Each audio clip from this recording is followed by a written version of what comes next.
Привет! Меня зовут Марина, и сегодня я хочу поделиться 10 австралийскими особенностями, которые я для себя подметила за 4 года жизни в Австралии.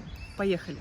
И самое первое, о чем бы мне хотелось поговорить, это баланс жизни и работы. Уж кто-кто, а австралийцы, поверьте мне, знают в этом толк. Уже много раз я была свидетелем того, когда люди, как только заканчивается рабочий день, если, например, работают где-то в офисе или на стройке, они собираются и идут домой. Все просто, у них есть своя жизнь, у них есть семья, у них есть какие-то хобби, у них океан под боком, нужно успеть забрать детей откуда-нибудь, да, нужно сходить в зал после работы, и на все это очень важно уделять определенное время. Я работаю в офисе, и периодически я замечала такую вещь, когда ты сидишь, тебе, например, что-то надо доделать, да, ты уже такой думаешь, ладно, сейчас еще 15 минут посижу, вот это вот доделаю, и в это самое время, например, мой супервайзер уже говорит: ребята, давайте заканчивать, завтра продолжим, все, рабочий день окончен. Бывают, конечно, экстраординарные ситуации, когда у нас горит проект, и кто-то задерживается так или иначе, да, чтобы что-то доделать, но по моим наблюдениям это скорее такое исключение, чем правило. Люди ценят свое время, люди ценят свою жизнь, и они, в общем-то, спешат домой. Следующая вещь, на которую я обратила внимание, это довольно-таки ранний подъем.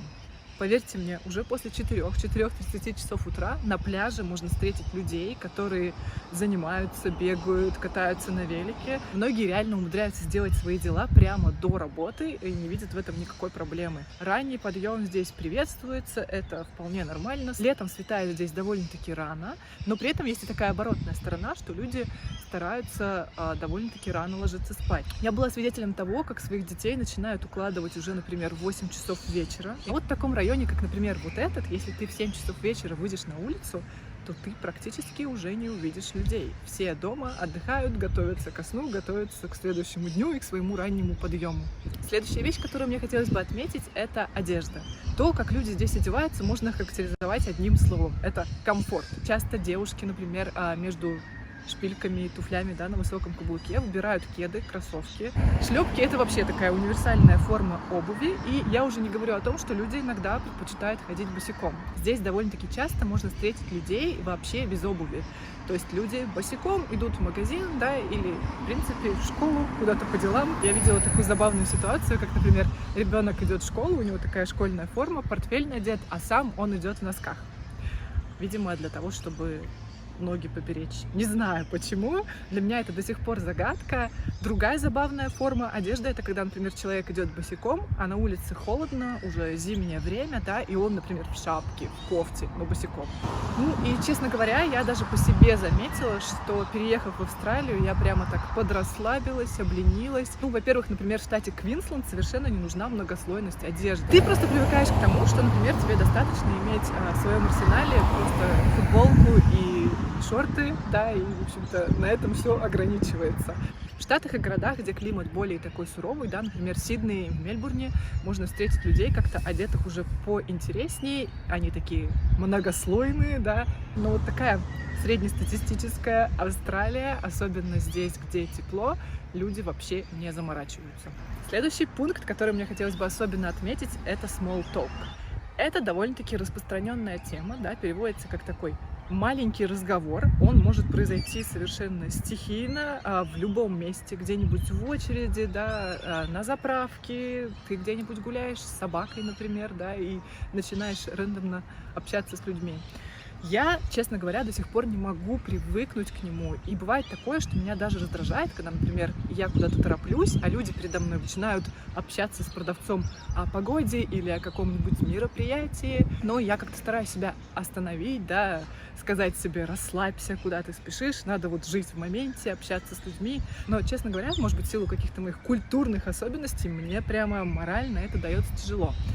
Иногда, особенно, например, где-нибудь на работе, мне все-таки удается это практиковать, да, например, когда ты там приходишь в понедельник на работу, люди обязательно у тебя спрашивают, как прошел уикенд. Это может быть буквально пара слов, да, то есть не обязательно вдаваться в какие-то подробности. Никто не ждет от тебя то, что ты там вывернешь наизнанку душу и расскажешь вообще, как у тебя дела. Нет, это простые такие правила приличия, да, люди просто так поддерживают разговор. Честно говоря, это может даже помочь в общении с людьми, может поспособствовать возникновению каких-то новых отношений, да, например, с коллегой. Ты можешь похвалить чей-то наряд, да, чью-то новую прическу и так далее. Все это воспринимается абсолютно нормально. Это такая культурная особенность, особенность, это дело привычки. Я стараюсь себя постепенно к этому приучать.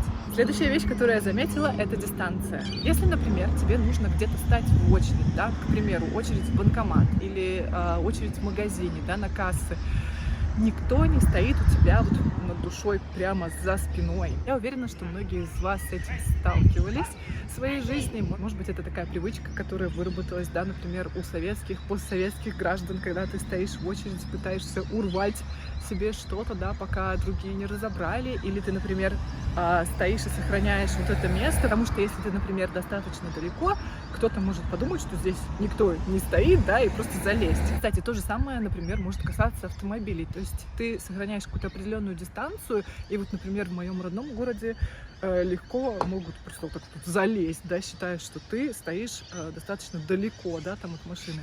Ну, я призываю к тому, что все-таки эта дистанция была какая-то более-менее адекватная, да, но приятно то, что люди здесь ценят твое пространство и как бы не стремятся туда залезть. Следующая вещь, про которую мне хотелось бы сказать, это то, что Австралия довольно-таки многонациональная страна. Вообще, исторически так сложилось, что это страна иммигрантов, да, здесь, можно сказать, все понаехавшие, кроме аборигенов. Страна достаточно молодая, к тому же здесь поддерживаются всяческие программы для иммиграции. И все это, конечно же, приводит к тому, что вы постоянно встречаете людей, которые абсолютно не похожи друг на друга. Они выглядят по-разному, они одеваются по-разному, и, конечно же, они разговаривают на разных языках.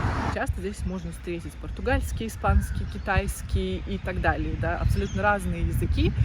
И за счет этого вы постоянно также слышите акцент. То есть даже если люди разговаривают на английском, очень часто они разговаривают с акцентом. Что, конечно же, очень положительно сказывается на том, как люди себя ощущают, когда они эмигрируют в Австралию. Когда ты учишь язык, да, английский язык не является твоим родным языком, тебе намного легче адаптироваться, когда вокруг такое многообразие вот этих акцентов.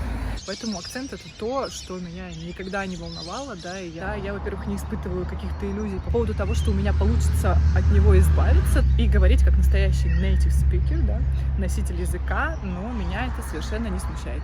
Еще одна небольшая особенность, которую я выделила в отдельный пункт, потому что мне показался он важным и достойным отдельного внимания. Sorry — это окей. Что я имею в виду? Говорить sorry или, например, excuse me, да, это достаточно распространенная практика, это нормально. То есть, если люди где-то, да, например, нарушают твою дистанцию в магазине, там, с тележкой проходят, они обязательно тебе говорят sorry. Ты тоже, да, используй этот пример, если кому-то нужно пройти, и ты не видишь этого человека, никто не будет там через тебя ломиться, тебе скажут excuse me, да, ты посторонишься и пропустишь. И так везде. То есть, человеку даже буквально просто показалось, если он нарушил какое-то твое благополучие, спокойствие, да, не знаю, что еще, в любых ситуациях люди могут тебе спокойно сказать sorry, да, извиниться, пройти дальше. То есть ничего в этом такого нет, это элементарные правила приличия, что очень даже приятно. Развивая дальше тему культуры, мне бы хотелось особенно отметить тему вождения машин. Когда я сюда приехала и только начала водить машину, я сразу обратила внимание, насколько вежливо водители относятся друг к другу. Уступают дорогу, да, нет никакой проблемы перестроиться, ты включаешь поворотник, тебя тут же сразу пропускают. Конечно, всегда есть какие-то исключения из правил, да, какие-то придурки, которые на хайвее, особенно где-то тебя подрезают, что-то такое. Но в целом, глобально, это такая вот практика взаимного уважения и культуры на дороге. Это не может не радовать, это очень приятно. То есть я когда села здесь за руль, я прям кайфанула. Нет такого вот напряжения за рулем, когда бывает где-нибудь у нас в пробке, да, когда кто-то тебя пытается где-то всячески подрезать, влезть там и так далее. Хотя все, конечно же, относительно. И люди, которые, например, переехали сюда из штата Нью-Саус-Уэллс, говорят, что люди в Квинсленде вообще не умеют водить машину, да, что они ведут себя просто по-хамски. Также я общалась с человеком из Новой Зеландии, с коренным новозеландцем. Он эмигрировал сюда и как раз рассказывал, что то, как здесь водят машины, это вообще не поддается просто никакому описанию. И я так думаю, надо же, а мне наоборот все нравилось, наоборот даже приятно удивило. Еще одна вещь, про которую хочется сказать, это то, что в Австралии буквально все на доверии.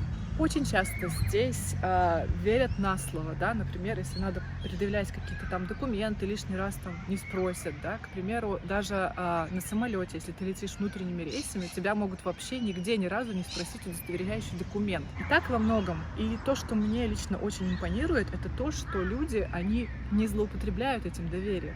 все находятся в таких взаимодоверительных отношениях, да, что департамент иммиграции, например, доверяет тебе на слово, да, а если ты подписываешь где-то какие-то документы, то есть твоей подписи этого будет достаточно, да, то есть подтвердить то, что ты вот ручаешься за свои слова. Но, конечно же, кредит доверия, он не бесконечный, да. Если ты его нарушишь, к тебе потом будут вопросы возникать каждый раз. Кстати, такой пример. Меня ни разу еще полиция не остановила на дороге во время вождения машины, да, в Австралии. Но я знаю одного человека, который попался при употреблении алкоголя, да, за рулем, и его теперь тормозят просто постоянно. Он попал вот в эту вот базу, и его теперь проверяют просто постоянно. То есть понимаете, о чем я говорю? И последний пункт в моем списке, который, кстати, так или иначе связан с предыдущим пунктом про доверие, это почта. Почта Австралии работает хорошо, и ей здесь постоянно пользуются. И самое интересное, что почтой пользуются не только для того, чтобы отправить, например, посылки или какие-то письма, ей также пользуются всяческие authority. Например, банковская карта, права, даже мой паспорт из посольства пришли мне по почте. Причем тебе не нужно идти специально на почту, да, получать какие-то вот такие отправления под роспись, тебе просто кидают это в почтовый ящик. Кстати, также довольно-таки распространенная практика. Это, например, если ты что-то заказал, да, какую-то посылку, тебе ее приносят и просто оставляют под дверью. Даже не важно, в принципе, что ты там заказал. Могут даже телевизор тебе, грубо говоря, оставить возле двери. И это все достаточно безопасно, все это действительно доходит до адресата. Итак, друзья, это был мой список таких вот австралийских особенностей. Если что-то вам показалось интересным, пожалуйста, пишите в комментариях. И увидимся с вами в следующих видео. Всем пока!